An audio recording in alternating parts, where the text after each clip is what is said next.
گناہ کر کے اگر تم توبہ کرتے ہو تو اس سے بہتر ہے کہ گناہ ہی نہ کرو۔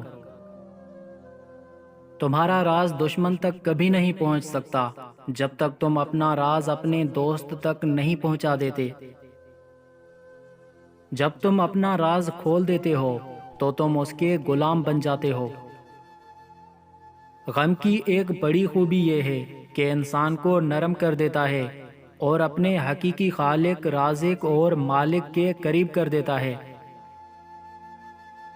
چھوٹا بن کے رہو گے تو بڑی بڑی نعمتیں ملیں گی، کیونکہ بڑا ہونے پر تو ماں بھی گود سے اتار دیتی ہے۔ انسان کی اکڑ تب تک چلتی ہے جب تک اللہ کی طرف سے پکڑ نہیں ہوتی۔ جو عورت ہمیشہ آپ سے تعلق بنانے کے لیے تڑپتی ہے، اس کی ایک نشانی یہ ہے کہ وہ ہمیشہ آپ سے نکاح کی بات کرے گی۔ صبر کا دامن ہاتھ سے نہ چھوڑو، کیونکہ ہر کام آسان ہونے سے پہلے مشکل ہوتا ہے۔